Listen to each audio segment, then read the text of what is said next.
ஐந்து கரத்தனை ஆனை முகத்தினை இந்தின் இளம்பிறை போலும் ஈற்றனை நந்தி மகந்தனை ஞான கொழுந்தனை புந்தியில் வைத்தடி போற்றுகின்றேனே.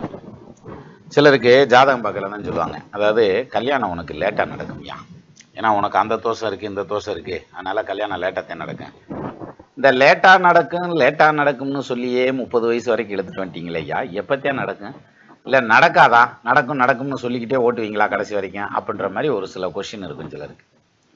அப்போ இந்த தோஷ ஜாதகம் தோஷம் இல்லாத ஜாதகம் அப்படின்னு 2 பிரிவாக பிரித்தோம்னா, இந்த தோஷம் இருக்கிறதுனால தான் கல்யாணம் லேட் ஆகுது அப்படின்ற மாதிரியான ஒரு பாயிண்ட்டுக்குள்ளே நம்ம போவோம்.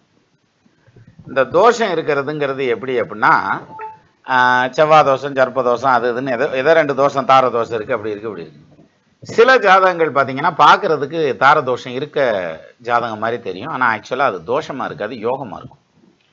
நம்ம இதுலேயே நிறைய ஜாதகங்களை மிஸ் பண்ணிடுவோம். அதாவது நல்லா அமையக்கூடிய ஜாதகங்களை நிறைய ஜாதகங்களை நம்ம மிஸ் பண்ணிடுவோம். அப்போ அது மாதிரியான ஒரு செட்டப்பை நம்ம இன்னைக்கு பார்க்கலாம். அதாவது நல்ல ஜாதகம், ஆனால் அது பார்க்குறதுக்கு மோசமான ஜாதகம் மாதிரி தெரியும். இது மாதிரி நிறையா காரணங்கள்னால கல்யாணம் நிறைய பொண்ணுங்களுக்கும் பசங்களுக்கும் தடவிட்டு போயிடுது.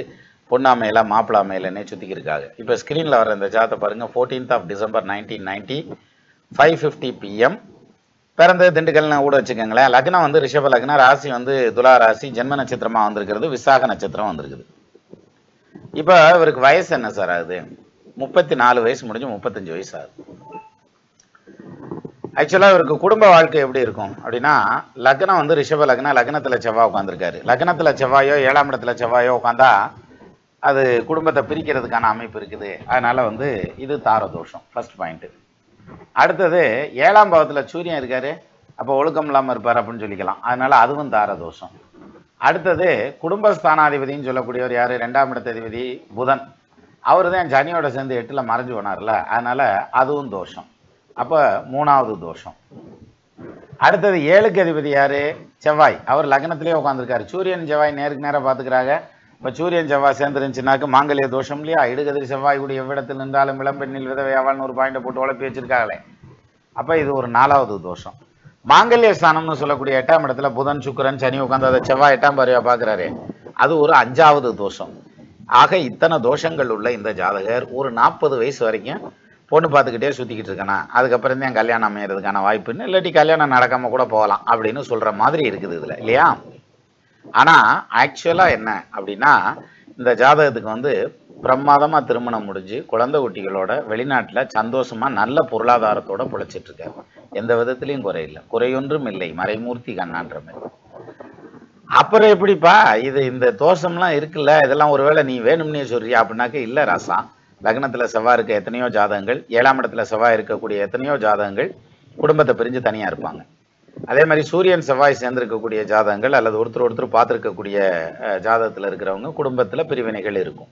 இது மாதிரி எல்லாத்துக்குமே சொல்லலாம், 5 தோஷத்துக்குமே சொல்லலாம். அப்போ இவருக்கு மட்டும் ஏன் அதெல்லாம் பேசலை? இவர் ரொம்ப நல்ல மனுஷன் அதனால பேசலையா அப்படின்னு எடுத்துக்கிறலாமா அப்படின்னாக்க விஷயம் அது இல்லை. சரி, 8ஆம் பாவத்தில் புதன் சுக்கிரன் சனி, இதில் பாருங்க குடும்பஸ்தானாதிபதி களத்திர காரகன்னு சொல்லக்கூடிய சுக்கிரன் பிளஸ் லக்னாதிபதியும் அதே சுக்கிரன் எல்லாம் சேர்ந்து 8க்கு போயிட்டாங்க. அப்போ 8ஆம் இடத்துல 2வது ரிஷப லக்னத்துக்கு யோகாதிபதி சனி சார், அவரும் சேர்ந்து 8க்கு போயிட்டாரு. ஆக மொத்தத்தில் 8ஆம் இடத்துல எல்லா கிரகமும் சேர்ந்து அதை செவ்வாய் 8ஆம் பார்வையாக பார்த்து மொத்தமும் கெட்டு போச்சு அப்படின்னா இல்லை, கெடலை. என்ன காரணம் தெரியுமா? 8ஆம் இடத்துல எத்தனை கிரகம் உட்காந்தாலும் 8ஆம் இடத்ததிபதி என்ன சொல்கிறாரோ அதான் நடக்கும். அப்போ 8ஆம் இடத்ததிபதி என்னையா சொல்கிறாரு? உச்சம் பெற்ற நிலையில் நிற்கிறார் அப்படின்னாக்கா பெரிய யோகத்தில் நிற்கிறார். சரி, நீ நல்லா கவனிக்கல. உச்சம் பெற்ற குரு வக்ரமாகி நிற்கிறார். அப்போ அதை பாரியா ஃபஸ்ட்டு அப்படின்னம்னா, எஸ் வக்ரமாகியும் நிற்கிறார். அப்போ உச்சம் பெற்ற குரு வக்ரமாச்சுன்னா தப்பு இல்லையா? அப்படின்னா தப்புத்தான். ஆனால் இந்த வக்ரம் பெற்ற கிரகம் ராகு கேதுவோட சேர்ந்தா அது யோகத்தை செய்யும். அப்போ ஆட்சி பெற்ற உச்சம் பெற்ற வக்ரம் பெற்ற கிரகங்கள் ராகு கேதுவோட சேர்ந்தா யோகம் செய்யுங்கிறத நம்ம பல வீடியோக்களில் பல எடுத்துக்காட்டு ஜாதகங்களில் பார்த்துருக்கோம். அப்படி எடுத்துக்கிட்டா இந்த நார்மலாக ஒரு குரு உச்சமாகி நின்று அவர் கொடுக்குற பலனை விட, ஏன்னா அது தனிச்ச குருவாக போயிருந்திருக்கும், அவர் வக்ரமாகி ட்வின்ஸுக்கு போகிறாரு, அது இல்லாமல் கேதுவோட சேர்றாரு. அப்போ வக்ரமான கிரகங்கள் ராகு கேதுவோடு சேரலை, ரேப்பிட்டாக பலன் கொடுக்கும், மிகப்பெரிய அளவில் பலன் கொடுக்க ஆரம்பிக்கும். ஸோ அந்த வகையில் இந்த ஜாதகருக்கு மிகப்பெரிய பலன்கள் செய்வதற்கான அமைப்பு அப்படிங்கிறது இந்த ராகு கேது பொசிஷன் ரொம்ப இன்டியூஸ் பண்ணி சொல்லுது. அப்போ இப்போ பாருங்க, இவருக்கு வந்து பிறந்தது வந்து 4 வருஷம் குரு தசையில் பிறந்திருக்காரு, 19 வருஷம் சனி தசை. அப்போ ஒரு 22 வருஷம் 23 வயசு வரைக்கும் சனி தசை நடந்திருக்கு. அதுக்கப்புறம் நடந்த புதன் தசையில் தான் அவருக்கு கல்யாணம் செட்டில் ஆனது, படிக்கிறதுக்கு வெளிநாடு அத்தனையும் நடந்திருக்கு சார். புதனில் 23ல் ஆரம்பித்து கிட்டத்தட்ட 40 வயசு வரைக்கும் யோகமான தசை புதன் தசை. அப்போது இந்த புதன் 8ல் மறைஞ்சது பாதிக்காதா அப்படின்னா, இங்கே பாதிக்கலைப்பா. இப்போ வரைக்கும் நல்லா தான் போயிட்டுருக்காங்க, இனிமேலும் நல்லா தான் போவாங்க. அதுக்கு நிறைய காரணங்கள் இருக்குது. அப்போ ஏன் புதன் பாதிக்கலை அப்படின்னா, புதன் உட்கார்ந்துருக்கிறதுங்கிறது 8ஆம் இடத்துல நின்று அவருக்கு வீடு கொடுத்தவன் உச்சமாகி ஸ்தான பலத்தில் கிங்கு மாதிரி நிற்கிறார். அது மட்டும் இல்லை, அவர் சுக்கிரன் சாரம் வாங்கியிருக்காரு, பூராட நட்சத்திரத்தில் உட்காந்துருக்காரு. அந்த சாரம் கொடுத்தவனும் கூடயே உட்காந்துருக்கான். அப்போ எப்போ ஒரு தசை நடத்தக்கூடிய கிரகத்துக்கு சாரம் கொடுத்தவன் அந்த தசை நடத்தக்கூடிய கிரகத்தோடையே சேர்றானோ அப்போ வந்து அந்த கிரகம் பலமாக இருக்கும். அதே மாதிரி ஒரு கிரகம் எங்கே உட்காந்து தசை நடத்துதோ அந்த ஸ்தானாதிபதி பலம் பெற்ற நிலையில நின்னா அந்த ஸ்தானம் பலமாகிரும். அப்போ 8ல் புதன் உட்கார்ந்துருக்கிறதுங்கிறது இந்த ஜாதகத்துக்கு யோகத்தை செய்யும். 8ஆம் இடம்ங்கிறது அயல்நாடு. அப்போ தன்னுடைய குடும்பத்தோட, ஏன்னா குடும்பஸ்தானாதிபதி 5ஆம் இடத்ததிபதி புதன், குடும்பம் பிள்ளைகளோட வெளிநாட்டில் இருக்கிறார். அதுவும் வந்து சனி வந்து கூட இருக்கார். அப்போ சனி யோகாதிபதி. அப்போ தொழில் செய்யறதுக்காக, அதாவது தன்னுடைய பொழப்பை பார்த்துட்டு குடும்பத்தோட வெளிநாட்டில் இருக்கார். அப்போ சுக்கிரன் இருக்கிறது, சுக்கிரன் லக்னாதிபதி, அவர் வெளியில் இருக்காருங்கிறத காமிக்குது.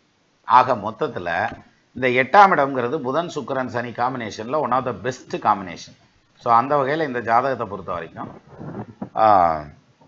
பொருளாதார ரீதியாகவும் சரி, குடும்ப ரீதியாகவும் சரி சக்ஸஸ் ஆன ஜாதகம். ஆனால் நம்ம பார்வை எப்படி இருக்கும் அப்படின்னா, இந்த ஜாதகனுக்கு பொண்ணு கொடுக்கக்கூடாது, அல்லது இது பொம்பளை பிள்ளை ஜாதகமாக இருந்தால் இதை கட்டக்கூடாது, கட்டுனா கட்டுக்கு நிற்காது, அப்போ வந்து பிரச்சனை ஆகிரும், பிரிவினை ஆகிரும், சண்டை சச்சரவு வந்துடும், ஒருத்தருக்கு ஒருத்தர் வந்து நிம்மதி இல்லாமல் போயிடுவாங்க, குடும்பம் அமைதி இழந்து போயிடும், இப்படிங்கிற மாதிரியான பலனுக்கு வந்துடுவோம் சார்.